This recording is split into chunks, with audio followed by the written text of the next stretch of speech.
Mechanisms of evolution. What is evolution? Evolution is the development of life on Earth. This is a process that began billions of years ago and is still continuing to this day. Evolution tells us how it was possible for the enormous diversity of life to develop.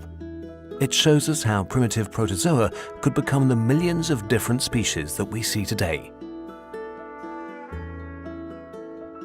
Evolution, then, is the answer to the question that we have all asked on seeing a Dachshund and a Great Dane together.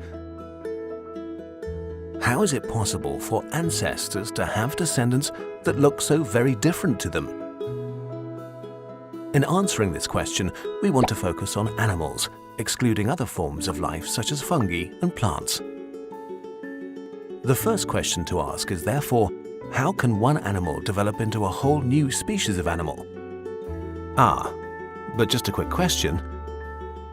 What exactly is a species? A species is a community of animals that is capable of producing offspring with one another, with those offspring also being capable of reproducing in turn.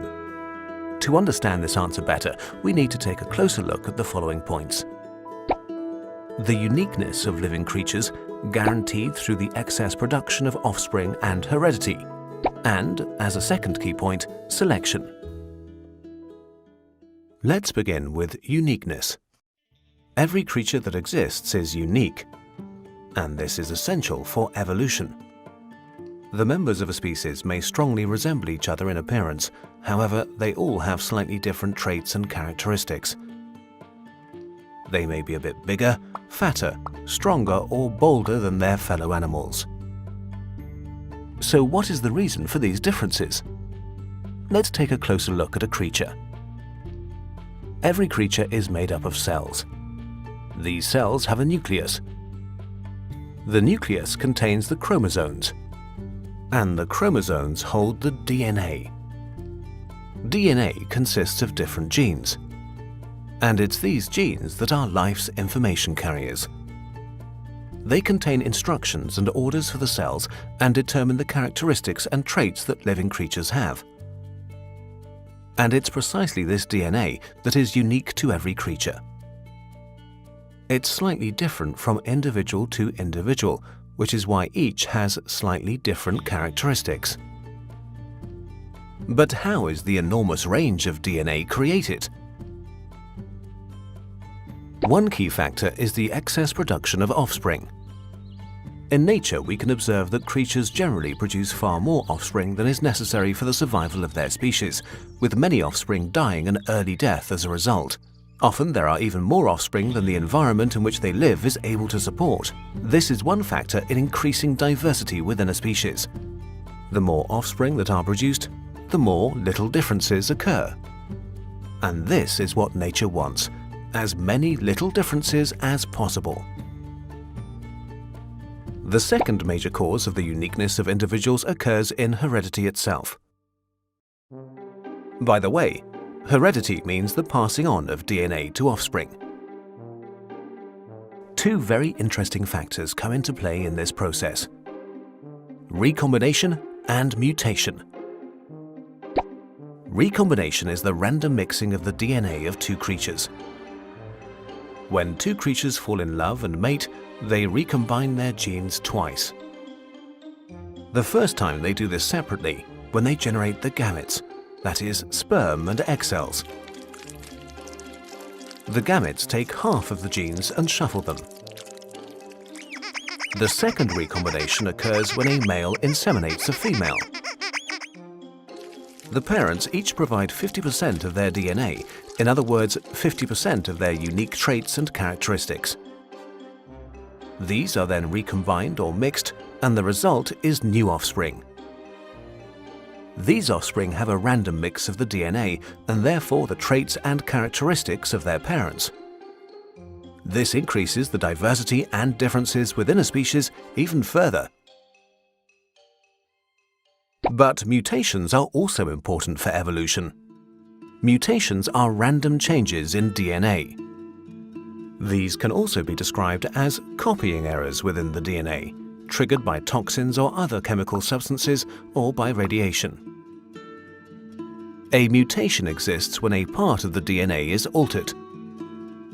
These changes are often negative and may result in illnesses such as cancer. However, they may also have neutral or positive effects, such as the blue eye color in humans, which is one such random mutation. In all cases, a mutation has to affect a gamete, that is, a sperm or egg cell, because only the DNA in the gametes is passed on to the offspring.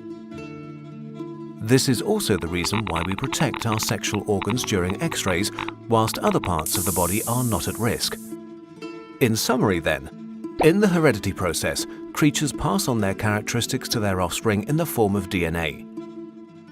Recombination and mutation change the DNA so that each child looks different to its siblings and receives a random mix of the characteristics of its parents. There's a key word here: random. All of these processes are based on chance. Random recombination and mutations result in individuals with random mixes of traits and characteristics, which in turn mix these randomly and pass them on. But how can so much be down to chance when all living creatures are so perfectly adapted to their environment? For example, the stick insect, the hummingbird, and the frogfish. The answer is provided by the second key point, selection. Each individual is subjected to a process of natural selection.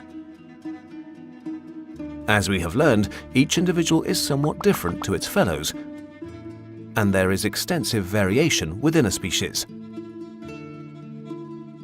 Environmental influences have an effect on living creatures. These so-called selection factors include predators, parasites, animals of the same species, toxins, changes in habitat, or the climate. Selection is a process that each individual is subjected to. Every creature has a unique mix of traits and characteristics. This mix helps them to survive in their environment, or not, as the case may be. Anyone with an unsuitable mix will be selected from the environment. Those with the right mix survive and can pass on their enhanced traits and characteristics. This is why diversity is so important. This is why creatures make so much effort to produce offspring that are as different as possible. They increase the likelihood that at least one of their offspring passes nature's selection process. They maximize their chances of survival. A good example of this can be seen in a group of finches living on a remote island. They are some of the most famous animals in the world of science and are known as Darwin finches, after their discoverer, Charles Darwin. And this is the story of those finches. A few hundred years ago, a small group of finches was blown onto the Galapagos Islands in the middle of the Pacific, probably by a big storm. The finches found themselves in an environment that was completely new to them, a real finch paradise, an abundance of food, and no predators. They reproduced rapidly and numerously. The islands were soon heaving with finches. This meant that food supplies became increasingly scarce. The finch paradise was threatened with famine, and finch friends became competitors. This is when selection intervened. Their individuality and small differences, in this case their slightly different beaks, meant that some of the birds were able to avoid competing with their fellow finches. The beaks of some of the finches were more suitable for digging for worms. Other finches were able to use their beaks better for cracking seeds. The finches consequently sought out ecological niches. In these niches, they were safe from excessive competition. They soon began to mate primarily with other finches that used the same niche. Over the course of many generations, these characteristics were enhanced, enabling the finches to exploit their niches successfully. The differences between the worm diggers and the seed crackers became so large that they were no longer able to mate with one another. Different species emerged as a result. Today there are 14 different species of finch living on the Galapagos Islands, all of which are descended from the same group of stranded finches.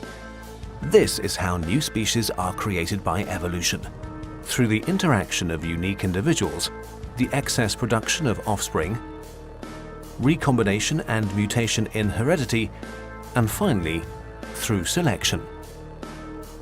Why is this so important? It tells us where the variety of life comes from and why living creatures are so perfectly adapted to their habitats. But it also affects us personally. Every person is the result of 3.5 billion years of evolution. And that includes you. Your ancestors fought and adapted in order to survive. This survival was an extremely uncertain thing. If we consider the fact that 99% of all the species that have ever lived are extinct, then you can consider yourself part of a success story. The dinosaurs have disappeared, but you are alive, watching this video. Because you're incredibly special, just like all the other creatures that exist today. Irreproducible and unique in the universe.